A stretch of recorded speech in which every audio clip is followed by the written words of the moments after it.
Време е да почнеме да зборуваме за снимањето со помош на дрон. Кој се може да лета и какви се видеозаписи може да се создадат од птичја перспектива. Добар начин, нели, за снимање? Многу кажа. Да, технологијата оди напред, нели што е нормално, и многу повеќе на оваа тема за летањето со дрон ќе зборуваме денеска со Бојан Тренчевски. Добре ми дојдовте. Имаме дрон на маса. Сакавме да летаме, но ми рековте дека треба малку процедура е тоа да се проба некои 5 минути. Може ли да опишеме за какво летало станува збор, да кажеме, да ги запознаеме гледачите?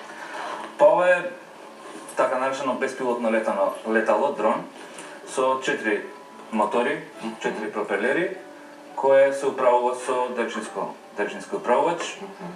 Сликата што го на ова летало има камера доле. Се снима, и се гледа на екран од таблет моментално. Може и на телефон, може и на друг монитор.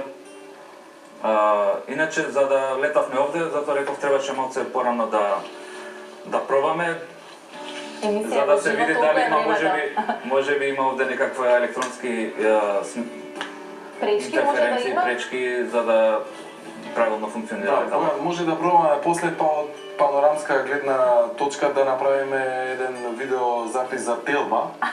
Затоа што овде вака би тоа вака. Да си гледаме, нели? Може од надвор убаво е времето денеска. Сончево, може да се сними објектот ваш. Апсолутно. Како функционира? Функционира на радиобранови, на радиобранови кои имаат своја фреквенција. Истовремено кога снима камерата овде, таа снима на картичка внатре, има SD, микро SD картичка.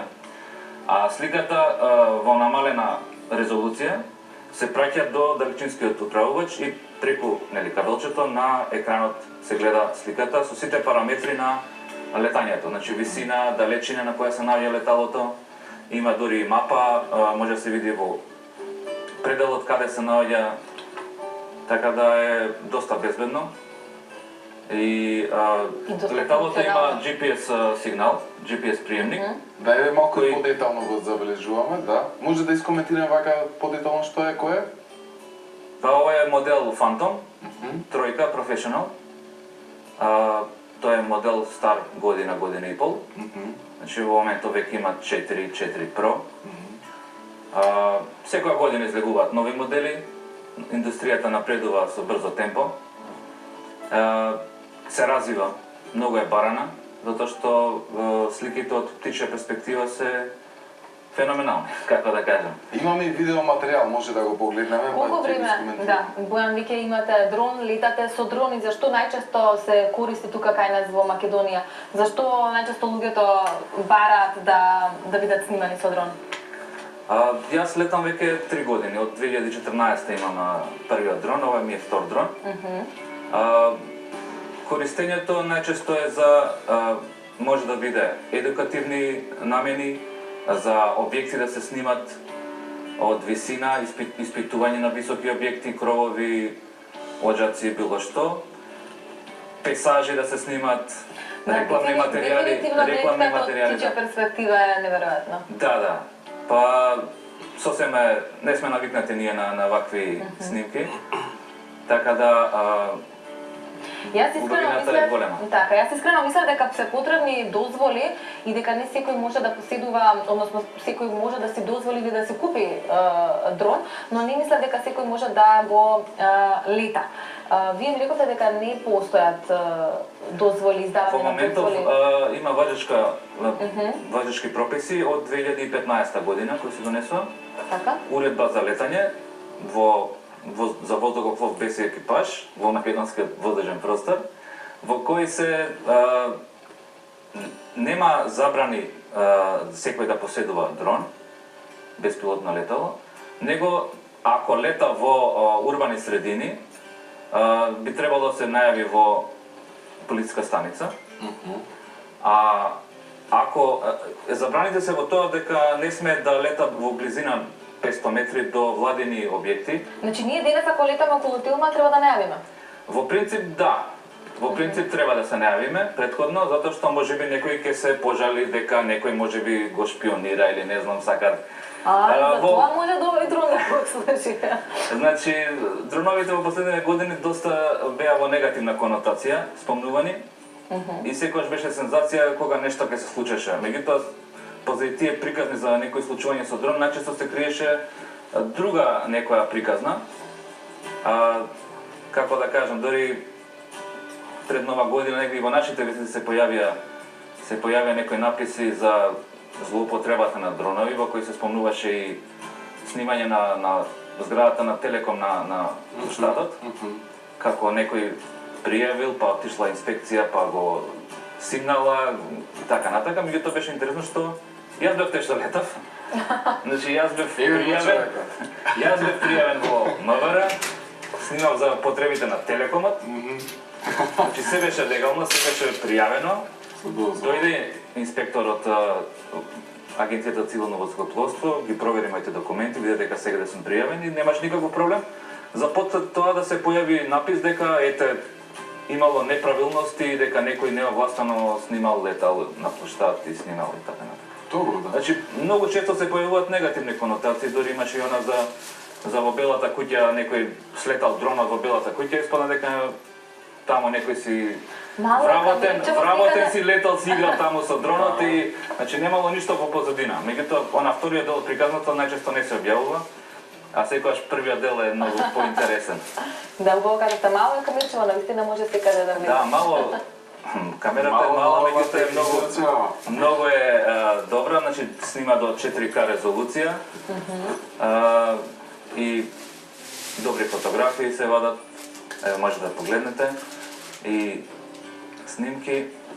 Да, Бојан, комплицирано ли е за раководење, за наслучување, висина подесување, во кои насоки да се движи? Ова летало што јас го имам, значи е многу, ќе повторам, безбедно, затоа што лесно се управува. Значи, понатака е вештината во управувањето да се при снимање на кадри за некои потреби е да се сними со добар осет, би се рекло тоа. Значи со добри премини, вртења и се до тоа. Меѓутоа, секој може да го дигне, да го повлече во воздух, На која да лета расстојание горе-доле и сега треба да се внимава на околните објекти, дрва, се до тоа што има во околината, жици од кабли, од далноводи можеби. Кој е максималното расстојание помеѓу вас, како некој кој што го контролира леталото, и докаде тоа може да стигне? Гледавме нели инсерти од автопат и слично, вие не можете нели да го следите со сета брзина? Докаде се може да оди? При снимањето на автопатот јас бев во автомобил. Значи, од автомобил го управував во движење. Возевте и ме возе, а јас не возе. Не можам истовремено и да возам и да управувам. Значи јас го возев дронот, мене ме возеа во автомобил и така се заврши во далечина снимање. Добро, ма сепак на кое расстојание? Вака, значи ова летало може да лета до 2 километри од управителот и во висина е 500 метри. Тоа е софтверски ограничено. Така. Иначе би можело и 102-3 километри нагоре да оди, меѓутоа тоа е веќе небезбедно за воздушниот сообраќај.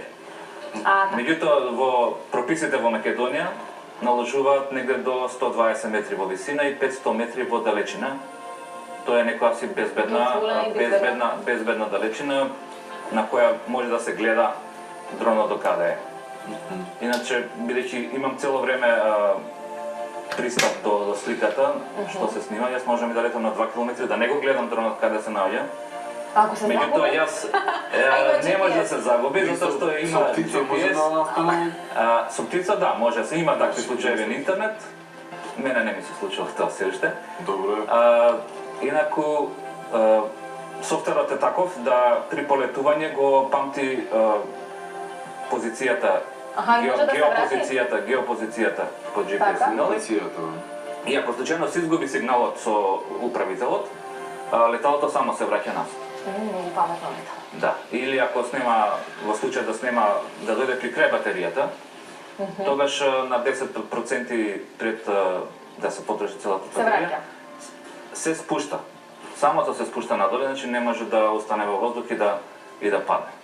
Значи од висина. Значи Одлична приказна. паѓањето е нешто се сведува или несреќа до сега во Македонија мислам дека немаме забележано. Значи може да се случи Никаква само треска со некоја следна си година. фабричка, некоја си мана, ако се случи на некој од моторите, па да леталото падне од воздух или ако го удри птица или не знам. Во последниве години е вистински тренд и во светот, но тоа доаѓа нели во Македонија. Има многу широка намена и драго ми е што денеска вака на убав начин ја раскажавме оваа приказна за дроновите и разјаснивме некои дилеми кои што може би ги има нашите гледачи. Благодариме, Бојан. Се Благодарам надевам на дека вас. ќе си бидеме соработници и во иднина, па интересни приказни да раскажуваме во секој ден. Благодарам.